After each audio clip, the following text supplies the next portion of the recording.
Paz do Senhor, irmãos, boa noite a todos. Pode se assentar.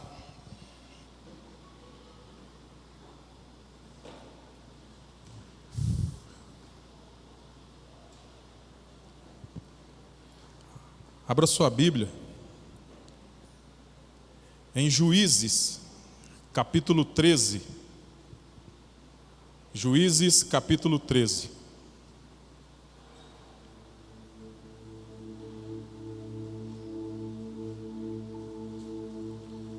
Juízes capítulo 13, versículo 1.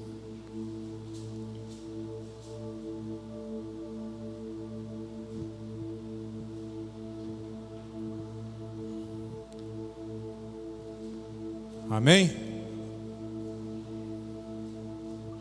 Juízes capítulo 13, versículo 1. Tendo os filhos de Israel tornado a fazer o que era mal perante o Senhor, este os entregou nas mãos dos filisteus por 40 anos.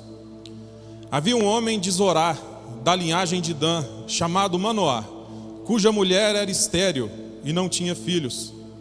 Apareceu o anjo do Senhor a essa mulher e lhe disse: eis que és estéril e nunca tiveste filho, porém conceberás e darás à luz um filho.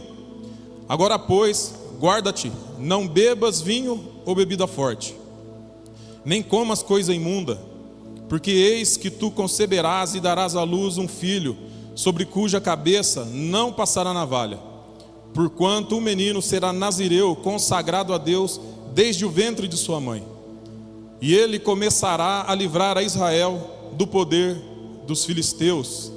Amém? Irmãos, o povo de Israel, eles viviam numa roda gigante. Obedeço a Deus, desobedeço, sou oprimido, clamo a Deus, Deus me livra. Está tudo bem, faço o que é errado de novo. Quando está tudo errado, clamo a Deus. Eles viviam nessa. E quando Deus queria livrar eles, Ele pegava e mandava o seu Espírito sobre uma pessoa, sobre alguém, para poder libertar o seu povo. A bola da vez é Sansão. Sansão, ele nasce já de um milagre. A mãe dele é estéril. Ele foi chamado. Ele não escolheu a Deus, Deus o escolheu. Só que Deus dá instruções como ele deveria viver. Ele deveria ser um cara separado para Deus. Não deveria jamais cortar o seu cabelo, não deveria ser chegado à bebida, não deveria tocar em cadáveres. Tinha que ser um cara consagrado, um homem santo. Só que ele foi totalmente o contrário disso. Quando a gente olha para a história de Sansão, ele quebrou todos os votos que ele tinha que manter. Mas ainda assim Deus usava ele. Usava de tal forma que quando o Espírito de Deus se apossa dele e ele se encontra com o leão, ele mata o leão com as próprias mãos. Sem nada, sem um canivete. Ele mata esse leão e segue o seu caminho. Só que quando ele retorna, a Bíblia fala que ele sai do caminho e vai ver esse cadáver. E lá ele encontra um enxame de abelhas e encontra mel. Ele pega desse favo, se farta, vai pelo caminho e ainda entrega para os pais dele. Ele era um cara que ele agia por impulso e por emoção. Quando a gente olha para a Bíblia, no casamento dele ele faz uma aposta e quando ele perde, ele embirra e larga, ele abandona o seu casamento. Ele vai embora. O homem que tinha o poder, o homem que era o exército de um homem só, ele não precisava de ajuda. Ele sozinho, com uma queixada de burro, ele mata 1000 filisteus. Ele não precisava de ajuda de ninguém, devido ao poder que Deus tinha derramado sobre ele. Mas ele não conseguia vencer as vontades dele. Um homem tão forte que vencia exército e leão, não conseguia falar não para si mesmo. Tomou mulheres que não deveria tomar. Tudo que ele não deveria fazer, ele fez. A única coisa que ele conservava era seus cabelos, o sinal do nazireado. De longe quem via sabia, ah lá, estava um cara consagrado a Deus. Por quê? Por causa da cabeleira. mas se olhasse para a vida dele, se analisasse, ia perceber que de Nazireu ele só tinha o cabelo. Os votos, aquilo que talvez ninguém observava, que ele fazia quando estava sozinho, ou talvez nem estava mais ligando para isso, ele não ligava, mas ainda assim Deus usava a vida dele. Irmãos, a história de Sansão mostra para nós que Deus tem um propósito para a nossa vida. Para mim e para a sua vida ele tem um propósito. E que o poder de Deus se manifesta na nossa vida, apesar de nós. Não depende de nós, depende apenas de Deus. Mas em contrapartida, assim como é com Sansão, Deus espera que nós sejamos fiéis a Ele e obedientes. O erro que a gente pode cair é, muitas vezes como Sansão, achar que porque a gente está sendo usado, está tudo certo. Deus está me usando, Deus está falando através de mim, então quer dizer que está tudo ok, está tudo certo. Irmãos, a gente conduz a nossa vida de duas formas. Ou a gente conduz a nossa vida de acordo com a irmã Maria das Graças falou aqui no início da abertura, sabendo que tudo vem de Deus, e tudo é por Ele e através dEle. Ou a gente vive a nossa vida achando que tudo é sorte, que é uma sina, que o destino é uma questão do acaso. Não existe como a gente conduzir a nossa vida pelo acaso. Não existe acaso. Tudo está nas mãos de Deus. Desde aquilo que acontece de bom ou que acontece de mal. Tudo está na mão de Deus. Hoje a gente encerra a campanha, propósito e destino. Quantos de nós aqui não planejou a nossa vida? Talvez quando era adolescente pensava, minha profissão vai ser essa. Eu vou me casar com tantos anos, vou ter tantos filhos, vou morar em tal cidade. Tenho certeza que muitos de vocês, se olharem para trás, vai ver que não aconteceu como você desenhou. E não é motivo para frustração e nem tristeza. Porque se a gente confia que é Deus quem está desenhando o mapa da nossa trajetória, é motivo de alegria. Porque se você está aqui, Deus ainda tem coisa para fazer na sua vida. Sansão foi esse homem que ele era usado por Deus, mas conduzia a sua vida de uma forma negligente. Até que chegou o ponto dele confiar em quem não devia confiar. E a única coisa que faltava acontece. Ele se envolve com Dalila e ele começa a confiar demais nela. Por um momento ele engana, ele não conta a verdade. Mas chega um momento que ele já não aguenta mais. Ele é um cara passional, emotivo. Ele já está até aqui.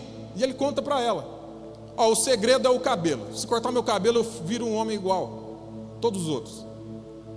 Ele confia. Mas o problema não era o cabelo. O poder dele vinha de Deus. Talvez se ele conduzisse essa conversa diferente, ele falasse: o meu poder vem de Deus. Talvez até induzisse ela: nossa, eu quero esse Deus que dá esse poder. Irmãos, o dom que Deus te dá não é para você falar de você mesmo. Olha, o que eu faço por mim mesmo, eu faço porque eu leio a Bíblia todo ano, 2 vezes inteira.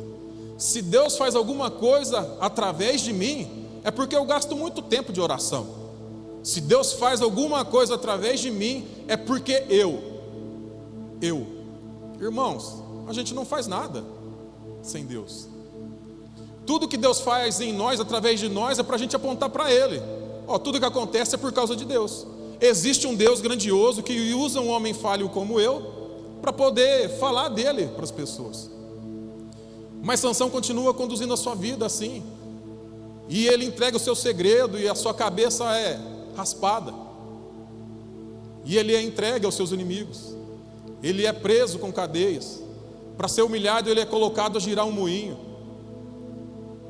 O homem que era o mais poderoso, por deixar de cumprir aquilo que era a sua parte da aliança, obedecer a Deus, se separar, se consagrar para Deus, agora é subjugado por aqueles que ele deveria vencer.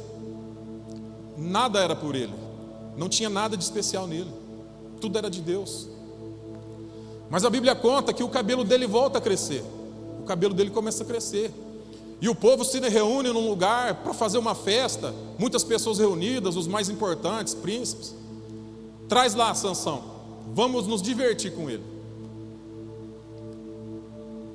E para finalizar a história de Sansão, ele pede para o moço que o trouxe e fala: me coloca perto das colunas que sustentam o templo.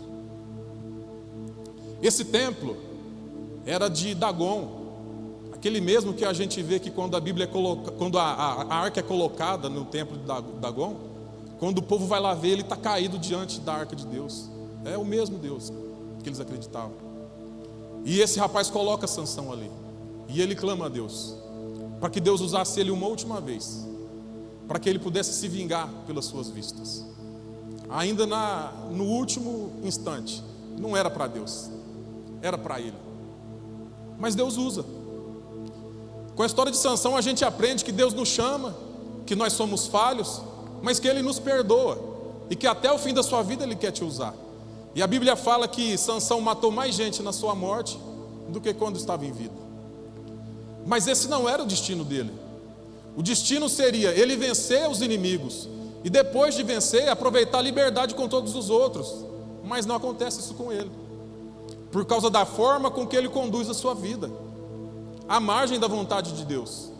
Eu ser usado por Deus não quer dizer que eu estou caminhando com Deus. Eu ser usado por Deus não quer dizer que eu sou um homem santo.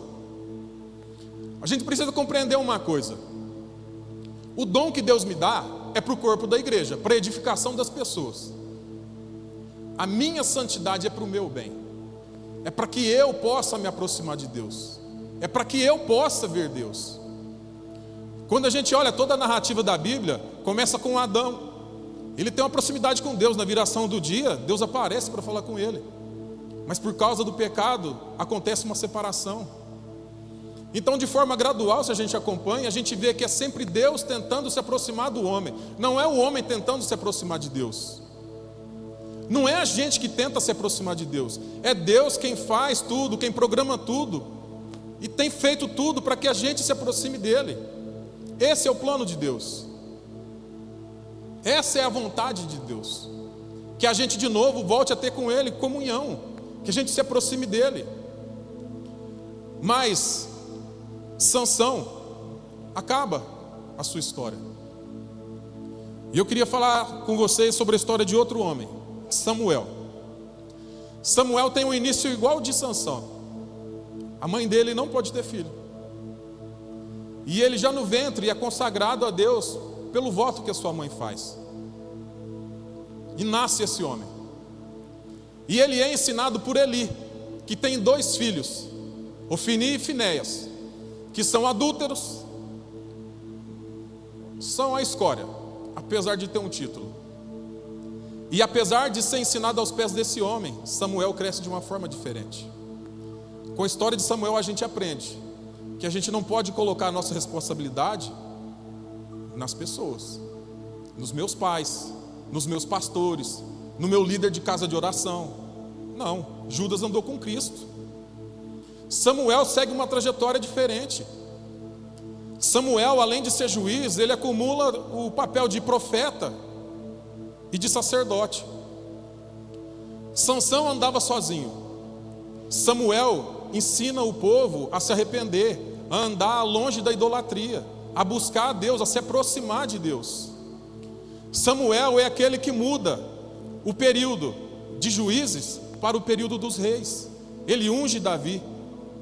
Sempre vai acontecendo mudanças políticas, religiosas. O tempo que a gente vive hoje é diferente do tempo que ele viveu, mas a vontade de Deus para o nosso tempo é a mesma, que a gente se aproxime de Deus, apesar da política, apesar da religião estar sendo pervertida por alguns. Deus quer que a gente se aproxime dele, e essa aproximação é algo individual. Sou eu quem devo querer me aproximar de Deus.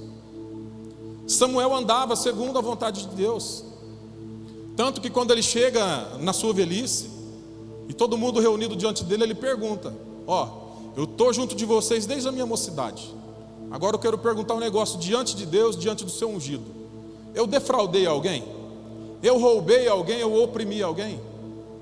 E o povo testemunha: não, nós reconhecemos diante de Deus que você não fez nada de errado.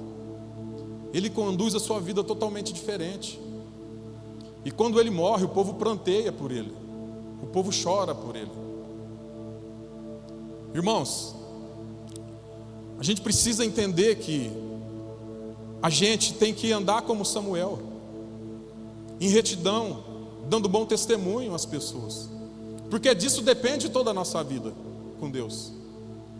E se Deus é a fonte de tudo, quando eu me separo dele, então as bênçãos se separam de mim. O próprio Jesus fala que a gente precisa buscar o reino de Deus e sua justiça, e todas as coisas serão acrescentadas à nossa vida. Não existe uma ordem inversa, que primeiro eu sou abençoado para depois eu buscar a Deus. O destino, o propósito que Deus tem para a nossa vida, a vontade que Ele tem para a nossa vida, é muito maior do que o propósito que nós traçamos, aquilo que nós imaginamos para a nossa vida. A nossa vida cotidiana, ela não pode estar acima da nossa vida com Deus. Amém? Samuel, ele conduz a sua vida de uma forma diferente de Sansão. Ele é chamado em uma época diferente, em um contexto diferente, mas ainda assim ele cumpre o seu papel. Ele faz tudo o que precisa ser feito. Amém? Um terceiro homem, João Batista. Irmãos, depois que acaba todo o Velho Testamento, Malaquias ele profetiza, ele fala de João Batista, a voz do que clama no deserto. E a Bíblia fala que João Batista, quando vem a palavra a ele, ele começa a anunciar o batismo de arrependimento. Um homem que não tinha nada a ver com os profetas e sacerdotes que o povo estava acostumado. Do fim do Antigo Testamento até esse tempo, foram 400 anos que ninguém ouvia nada vindo de Deus. E a palavra vem a ele no deserto. A palavra não chega a ninguém que estava lá no templo. A palavra não chega a um rei. A palavra não chega a alguém importante, apesar dele ter o direito, ele era filho de Zacarias. Mas Deus não chamou ele para esse tipo de trabalho. Deus chamou ele para uma coisa específica. O povo vivia acreditando na sua religião, acreditando que seria salvo por aquilo que eles faziam, por causa de obedecer à lei, como se realmente eles pudessem obedecer alguma lei. E João Batista ele é chamado para poder de novo mudar o rumo. Agora, irmãos, ele está virando a chave. Já não é mais pela lei, agora é pela graça. Ele veio para abrir caminho para Jesus Cristo, para apontar para Jesus Cristo, para mostrar para nós que agora o modo da gente agir não é mais como foi com Sansão, não é mais como foi com Samuel, que o Espírito Santo vinha sobre uma pessoa específica, mas agora ele está abrindo caminho para Jesus, que diz para nós que o Espírito Santo não só viria sobre nós, mas estaria em nós, e que cada um de nós seríamos responsáveis para fazer esse trabalho que João Batista começou, de apontar para Jesus Cristo, que é o Senhor, que é o Salvador, que é o Cordeiro.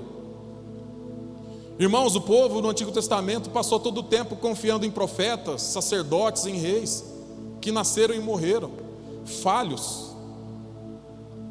Nós vivemos acreditando em um rei que vive para sempre, que o seu trono não vai ser tomado por ninguém, que não vai ser substituído. Nós vivemos acreditando em um rei que entregou a sua vida por nós, para que a gente tivesse a reconciliação com Deus. Aquilo que foi perdido lá com Adão, com Jesus Cristo a gente encontra de novo. Aquilo que Adão passou para nós, que era o pecado, é quebrado quando a gente acredita em Jesus Cristo, que é o Filho de Deus, o Senhor e Salvador. Em Jesus Cristo nós somos redimidos. Irmãos, a gente pode olhar para a nossa vida e olhar muitas coisas que não aconteceram, olhar para muita coisa que ficou para trás, olhar para muito sonho que não se realizou, e a gente pode olhar adiante e traçar novos planos, traçar novas ideias. Mas se tudo isso que você estiver planejando estiver longe do propósito de Deus, estiver longe da vontade de Deus, Deus vai dar um jeito de corrigir sua trajetória. Ele vai dar um jeito de te chamar a atenção de novo. A vontade de Deus para nós é que a gente se aproxime dele. A vontade de Deus para nós é que a gente, assim como João Batista foi boca de Deus em todos os lugares, a a gente seja a boca de Deus também. Como é que você tem vivido a sua vida? Irmãos, Jesus, quando Ele sobe ao céu, Ele deixa para nós um trabalho. Vão por todo lugar, preguem o Evangelho, batizem, façam discípulos. Mas o que é que a gente tem feito com os talentos que Ele tem dado para nós? O que é que você tem feito com o chamado que Deus entregou na sua mão? O que é que você tem feito com a porção do Espírito Santo que habita em você? Com a capacitação que Deus te deu? Você tem escondido, você enterrou os seus talentos? Irmãos, Pedro um dia ele pergunta para Jesus: Jesus, a gente deixou tudo pelo Senhor, a gente abandonou casa, abandonou família, o que vai ser da gente?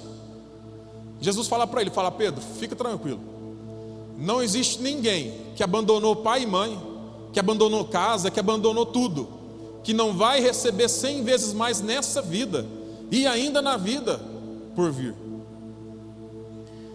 Irmãos, a gente se apega tanto em promessas, mas existe maior promessa que essa, que quem fez foi o próprio Jesus Cristo, são palavras dele. Irmãos, não existe renúncia que você faça, que você não vai receber ainda mais nessa vida, 100 vezes mais. Talvez você olhe para a sua vida e fale assim: por causa da igreja minha família virou as costas, como é que eu vou receber a minha família de volta? Irmãos, existem amigos que são melhores que família, e isso Deus te dá de presente. Talvez você não encontre ombro dentro da sua casa a quem recorrer, mas Deus coloca pessoas na sua vida que é um ombro amigo todo momento que você necessitar. Talvez você na sua casa não encontre ninguém para poder junto com você chorar e orar, mas na casa de Deus você encontra pessoas para poder sofrer junto com você e para sorrir junto com você. Irmãos, nós não fomos chamados para caminhar sozinho, apenas cuidando da nossa própria vida, mas a gente foi chamado para olhar para o nosso próximo, para ser o braço de Deus, para ser a boca de Deus a todas as pessoas.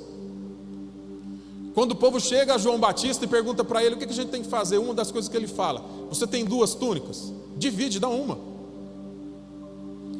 Não é só sobre pecado, não é só sobre ser santo, não é só sobre servir a Deus dentro da igreja, é sobre como eu trato o meu irmão.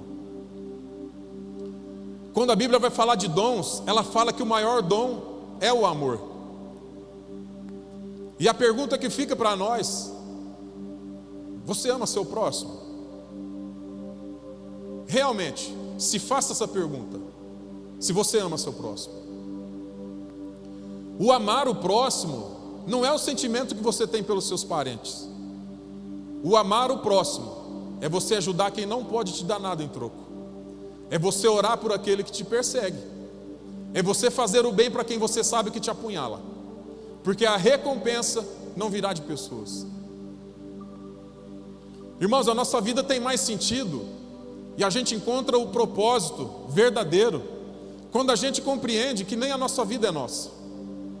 Porque a palavra fala que aquele que quiser ganhar a sua vida vai perdê-la, mas que aquele que estiver disposto a perder a sua vida já encontrou a vida verdadeira.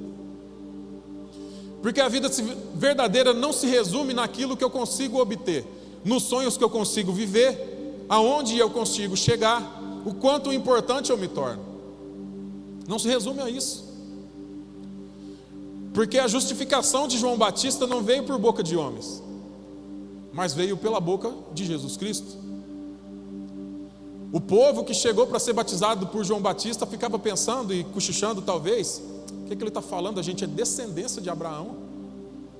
E não essa é a justificação. O próprio Jesus fala: o que é que vocês vieram ver no deserto? E para resumir ele diz: dentre os nascidos de mulher não existe nenhum maior que João Batista. João Batista não matou leão, João Batista não derrubou gigante, João Batista não abriu o mar vermelho, João Batista não curou, João Batista não fez nada extraordinário. Mas Jesus diz que ele, nascido de mulher, é o maior. Não houve maior do que ele. Irmãos, presta atenção, analisa bem a sua vida. O quanto a gente tem um entendimento muito errado do que realmente é importante. Um dia, conversando no trabalho com um amigo, ele fala assim, ele pensou e falou: tudo na nossa vida, e eu acho que ele não é cristão, mas resumindo, ele falou como Salomão: tudo na nossa vida é vaidade. Tudo que a gente faz é por vaidade. O celular a gente troca por vaidade. O carro a gente troca por vaidade. Não é por necessidade. O dinheiro a gente corre atrás por vaidade e por depositar a confiança naquilo que não traz segurança. Porque a gente vive de uma forma errada. A gente de fato só olha para Deus muitas vezes como o povo do Antigo Testamento, quando está tudo indo errado. Aí sim a gente corre para Deus.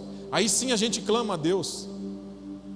Quando na verdade o que Deus quer não é que a gente recorra a Ele só quando está tudo dando errado, mas Ele quer que a gente tenha intimidade com Ele todos os dias da nossa vida, que a gente viva em comunhão com Ele a todo momento, que a todo momento a gente fale com Ele. Irmãos, Adão, ele falava com Deus na viração do dia, mas pela graça de Deus, por causa de Jesus Cristo, o véu do templo foi rasgado, e você tem a oportunidade, a abertura para falar com Deus a todo momento. Você não precisa esperar por uma hora definida.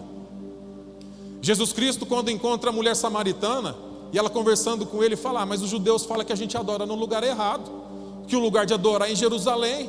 Jesus fala: é porque lá está o tempo. Mas deixa eu te contar uma novidade. Está chegando o tempo, mas para falar a verdade já chegou, que Deus está procurando aqueles que o adorem em espírito e em verdade, porque Deus é espírito. Irmãos, não é sobre um lugar, não é sobre uma hora definida. Jesus, ele não tinha se manifestado como Messias para ninguém até aquele momento, mas ele se mostra a ela como Messias. Ele fala: eu sou o Messias. Aquela mulher, ela sofria, ela tinha uma vida errada, ela já tinha mais de 5 maridos. E quando ela fala com Jesus, e ela falando com ele, ela pensa nas fadigas do dia a dia, ela pensa no sofrimento de buscar água no horário mais quente do dia. Mas Jesus fala: se você soubesse com quem você está falando, você ia pedir água, e não é essa água que sai do poço, mas é a água viva. Irmãos, o que Deus quer com você não é apenas um momento esporádico que você sente a presença de Deus, não é isso. Ele quer que você tenha dentro de você a sensação de que tudo que você precisa, você não encontra em nada externo, mas que você encontra em você mesmo, porque o Espírito Santo de Deus faz morada em você. Deus não quer que você olhe para fora para encontrar Ele, Deus não quer que você olhe para fora para encontrar a felicidade, mas Ele quer que você olhe para dentro de si mesmo, porque essa foi a promessa que Ele nos fez, que o Espírito Santo habitaria em nós, que Ele seria a nossa fonte de alegria, que Ele seria tudo que nós precisássemos, que em qualquer momento da hora, qualquer momento do dia, seja dia, noite, madrugada, no momento triste ou alegre, quando você fechasse os seus olhos, lá no seu quarto sozinho, se ajoelhasse e se derramasse para Deus, você sentiria a presença dEle. É como que naquele momento de sofrimento você sentisse aquela mão no ombro, ou alguém dizendo ao seu ouvido: meu filho, você não está sozinho, eu estou contigo. Assim como Jesus disse: eu vou estar contigo todo o tempo, até a consumação do século. Você não está sozinho, você não precisa passar por isso sozinho. As lutas não são para dizer que eu estou ausente. As lutas aparecem para mostrar que eu ajo na sua vida. As lutas aparecem para mostrar que Deus, Ele está nos ajudando. As lutas aparecem para que a nossa fé seja exercitada. As lutas aparecem para que a presença de Deus seja evidenciada.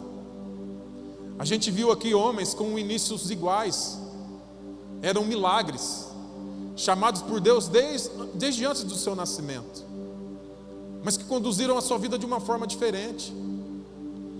Talvez você pode olhar e falar assim: mas João Batista também morreu nas mãos do inimigo. Mas ele cumpriu a sua carreira, ele completou o seu trabalho. Ele não tinha medo de cumprir o seu papel.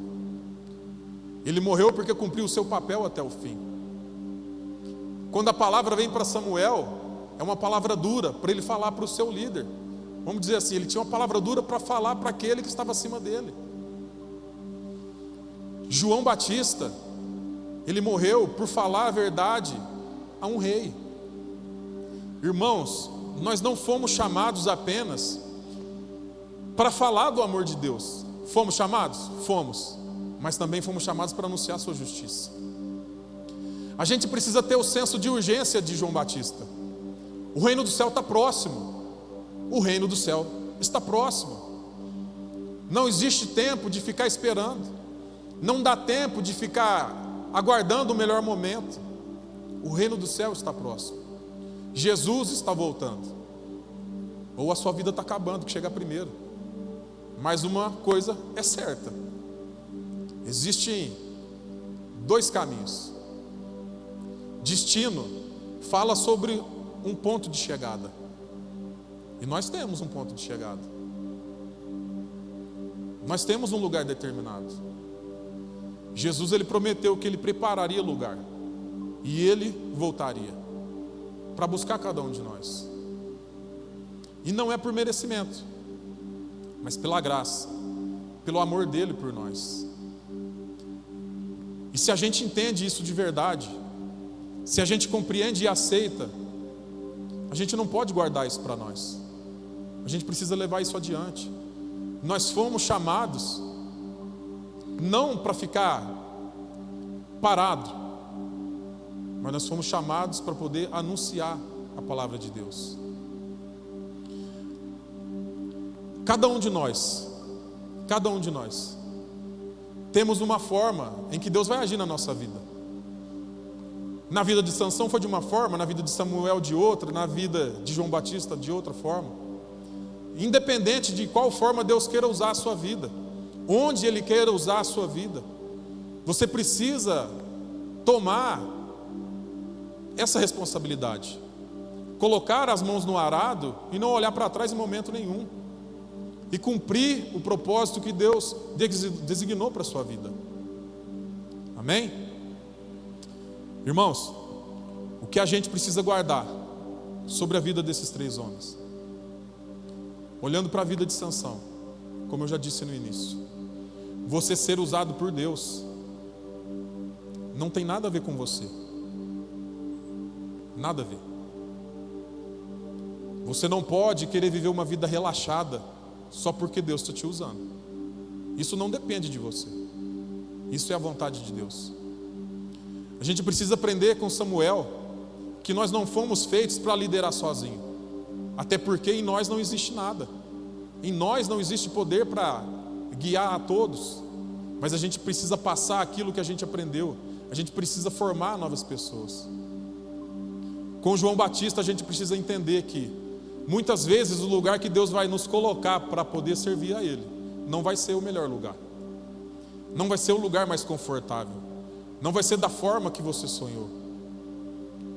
Mas seja no deserto, seja no oásis, seja no melhor lugar, seja no pior lugar, você precisa assumir o seu papel.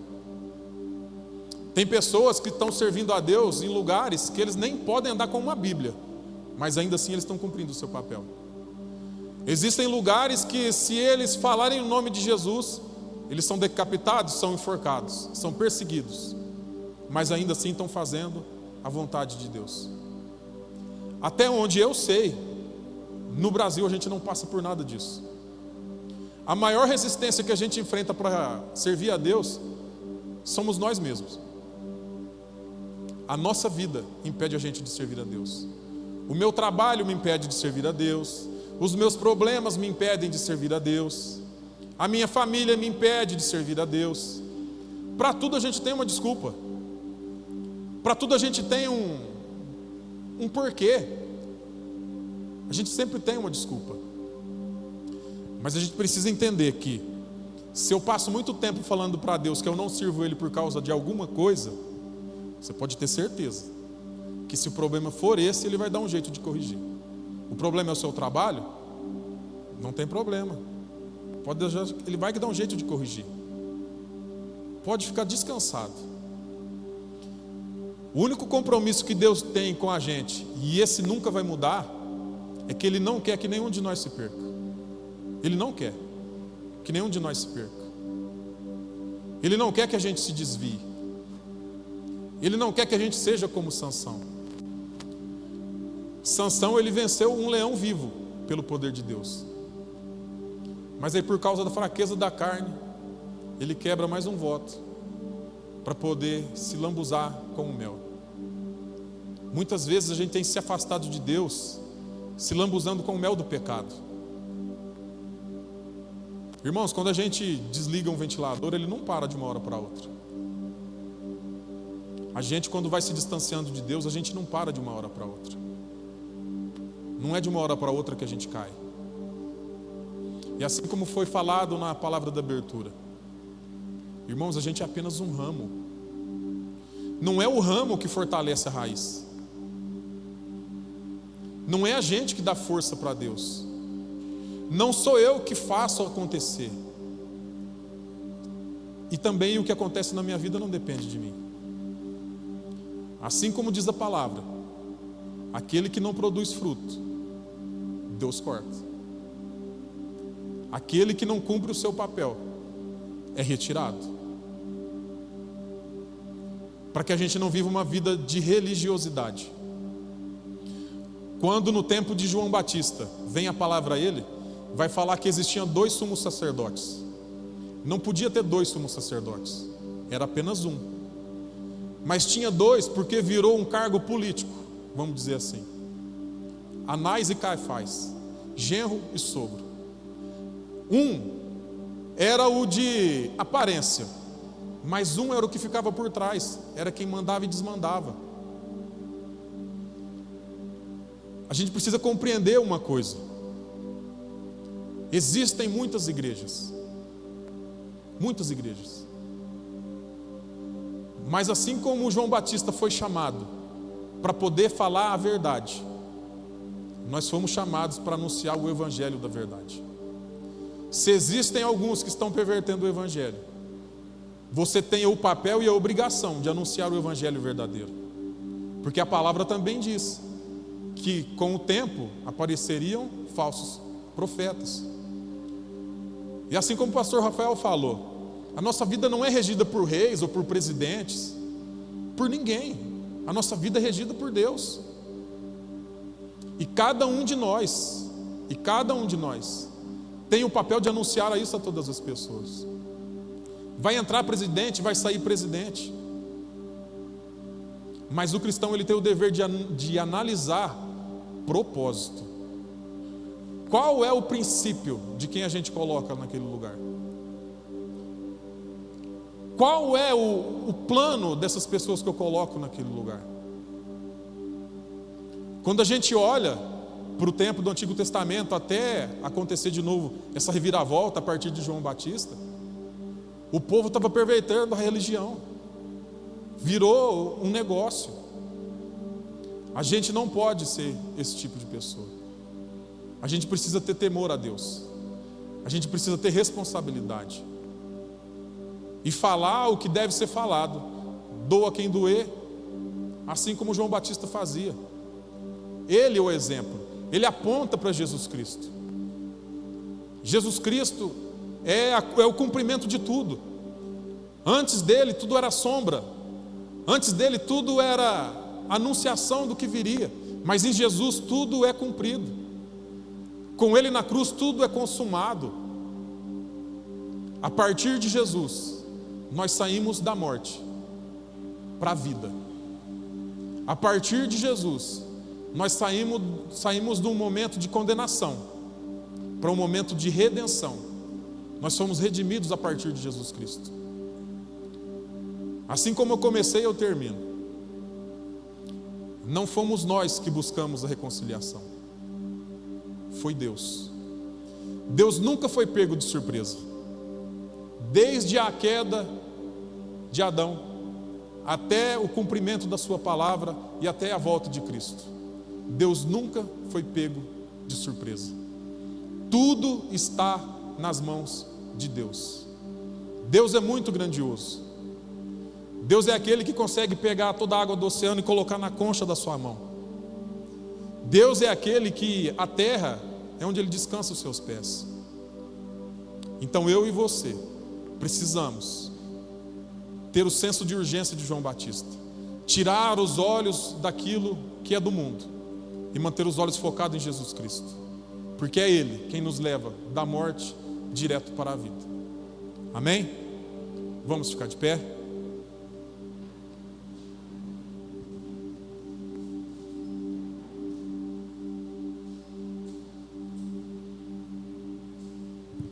Irmãos, e para encerrar, para dar uma abrandada, eu quero encerrar com as promessas que Jesus fez para a gente buscar o reino de Deus e a sua justiça, porque a partir disso as bênçãos vão chegar na sua vida. Amém? Tudo que você precisa, se você buscar a Deus, vai chegar na sua vida. E outra coisa que Ele falou: se você renunciar a alguma coisa por causa de Jesus Cristo, você não vai ser frustrado. Ele vai te abençoar 100 vezes mais. Amém? Pode confiar que Jesus não vai ficar devendo nada para você. Amém? Feche seus olhos, curva sua cabeça, coloque a sua vida diante de Deus agora. Vou dar um minuto para você poder fazer uma análise da sua vida e ver como você tem conduzido aquilo que Deus entregou nas suas mãos. Como você tem conduzido o seu chamado? Quais são as desculpas que você tem dado a Deus para não executar aquilo que é para ser executado, para não cumprir o chamado? Se você tirou a mão do arado, peça para Deus para que Ele te fortaleça, para que você volte a servir novamente. Analise a sua vida. Se você tem cometido erros, se você tem sido negligente, assim como foi Sansão, peça perdão a Deus. Você tem livre acesso agora. Deus, Ele está com os ouvidos atentos para ouvir o seu pedido de perdão. Deus tem buscado se reconciliar com você. Deus quer usar a sua vida, Ele quer através da sua vida alcançar muitas pessoas. Através da sua vida Deus quer curar pessoas. Através da sua vida Deus quer libertar pessoas. Se assim como João Batista era uma voz que trazia a mensagem de Deus, a palavra de Deus ao seu tempo, independente da circunstância, não temendo as consequências, peça para Deus te dar essa coragem, essa ousadia, para que você seja a boca de Deus em todos os lugares, para que você anuncie que Jesus Cristo já veio, que Ele tem buscado pessoas que se arrependam, pessoas que queiram viver com Ele, que queiram receber o seu senhorio, para que você possa anunciar a Jesus a todas as pessoas. Existem pessoas sofrendo porque não conhecem a Jesus, porque não sabem o que Ele pode fazer, transformar as suas vidas. E Deus conta comigo, conta com você, para que a gente possa continuar anunciando o Evangelho, a palavra da salvação, a palavra da verdade que transforma, a palavra da verdade que restaura. Deus quer usar a sua vida em todos os lugares. Ele quer te capacitar. É o Espírito Santo quem te leva aos lugares. É o Espírito Santo quem vai te dar a palavra necessária. Depois que você tiver orado, entregado a sua vida a Deus, feito uma autoanálise, você que quer servir a Deus, eu te convido a vir aqui à frente. Nós vamos orar por você. Amém? Pedir para alguém apagar as luzes aqui da frente. Eu queria chamar os pastores, vir aqui. Amém? E você que quer servir a Deus, você que talvez se afastou e quer de novo voltar,